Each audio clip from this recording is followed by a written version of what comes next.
Welcome back to the Sports News Analysis YouTube channel. My name is Mike. I'm continuing my 2013 NFL season previews and offseason recaps. This video is for the New England Patriots. The Patriots finished 12-4 last year in the regular season. They lost a home playoff game to the Ravens by a score of 28-13. As far as the offseason went for the Patriots, I mean, they've been in the headlines pretty much from the beginning of free agency through what they call the NFL dead period here with the whole Aaron Hernandez situation, which I'll get to in a second. But beginning of free agency, much publicized, their decision to let Wes Welker go to the Broncos, Welker signing a 2-year, $12 million contract, a guy who had a very productive 6 seasons in New England, certainly a favorite target of Tom Brady. He moves on. Brandon Lloyd, 74 catches last year, had the second most catches on the Patriots. He too was let go, as well as the likes of Danny Woodhead on the offensive side of the ball as well. So, certainly Brady losing some targets. Who he gains in free agency is Danny Amendola, who they signed to a pretty big money deal.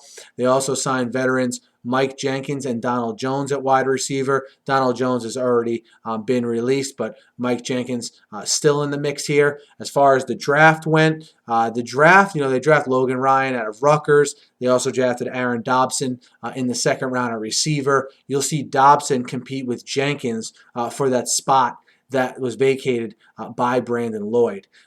The offseason was also controversial with the whole Rob Gronkowski situation with his wrist injury, his wrist getting infected, then the back problems later in the offseason, some questions still surrounding him as far as how healthy will he be to start the season. And of course, the controversy swirling around Aaron Hernandez, a controversy of a much different nature, him being arrested for murder.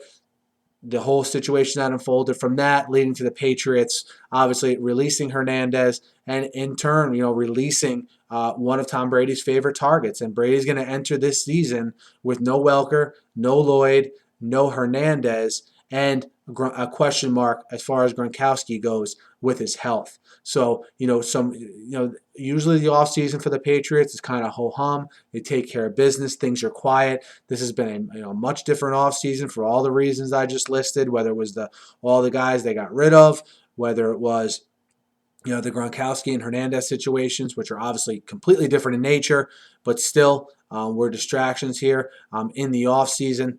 And we'll see how the Patriots react to this. Obviously, the two things they will always have going for them is the head coach Bill Belichick and the quarterback Tom Brady. So I think they're still the class of the AFC East, but they certainly have some questions heading into this season. And the three biggest questions for the Patriots I see heading into the season, the third one I think has to be, what emotional toll did this whole Aaron Hernandez situation take on the team as a whole? You never know how the team views a guy.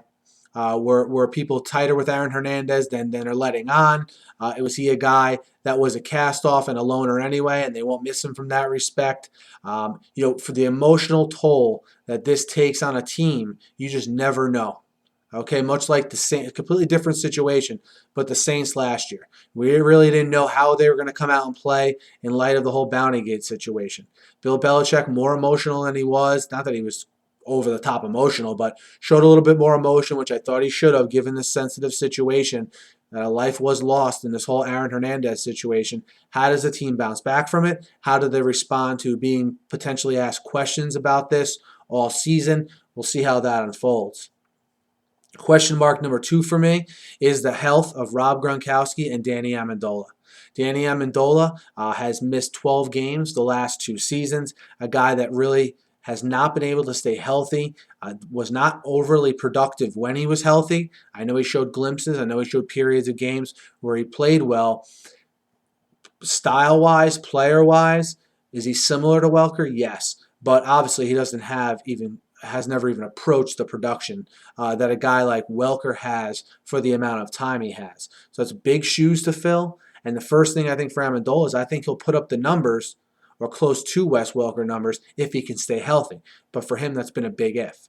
And Gronkowski now moves in to that main role. He's going to be, I think, Tom Brady's not only security blanket, but go-to guy. And he's got to be on the field to be that. because you saw last year there were periods where they were without Hernandez or Gronkowski separately, and with Welker still there, they were able to keep afloat. Now you have no Welker. You can't afford for Gronkowski to miss any sort of long period of time here in the middle of the season, just because of now how the roster is constituted. So the health of Amendola, the health of Gronkowski, I think is going to be vital. The first concern, the number one concern I have with the Patriots is their defense, and more specifically, the back end and their secondary. I know they got Adrian Wilson, and everyone wants to compare it to Rodney Harrison, but one thing I haven't seen from Adrian Wilson the last couple years, at least, is the ability to cover. And this is a team that was 29th in the league last year in pass defense, and I think that's what you want to see from the Patriots. A team that gets better in the back end. I think their defensive line is solid. I think Chandler Jones is going to get better. I think Dante Hightower is going to get even better. I like the addition of Tommy Kelly inside with Will Fork to give Will Fork some help in there, because I thought he was kind of alone the last couple of years, and I thought it was good that they got someone alongside him that's competent, that can draw some of the interest from the defense. But that back end, how does Kyle Arrington develop? Logan Ryan is Aqib Talib. Can he come back and have another good season like he did last year with the Patriots once he came over from Tampa Bay? Because look, the Patriots forced 41 turnovers last year, and their defense still wasn't that great. So, it's hard to really develop a defense around the fact that you will definitely commit turnovers, which is why I think for this defense to be successful, Chandler Jones is going to have to take a big step forward, even more than he did last year. They're going to have to get pressure on the quarterback, but ultimately it's going to be up to that back end to really perform in big games. I mean, that's really been the problem with the defense. Performing in those big games where the other offense is going to put pressure on them down the field, a la the Ravens. Their bread and butter is throwing the ball down the field. The Patriots' biggest deficiency is covering down the field. So we'll see how that unfolds here. Still, with all that said, again, Tom Brady in the mix. Of course, an improved running game with Shane Vereen and, of course, Stephen Ridley. Look for Vereen to maybe fill some of that void in the pass-catching game is what you've been hearing. Look for Leon Washington to fill that Woodhead role. And, of course, Ridley emerged as a 1,000-yard rusher last year and certainly is going to lead from the backfield. I think that will be a strength. I think you'll see Brady throw the ball a little bit less, but when it comes down to it, they're a throwing team. They're Tom Brady's team.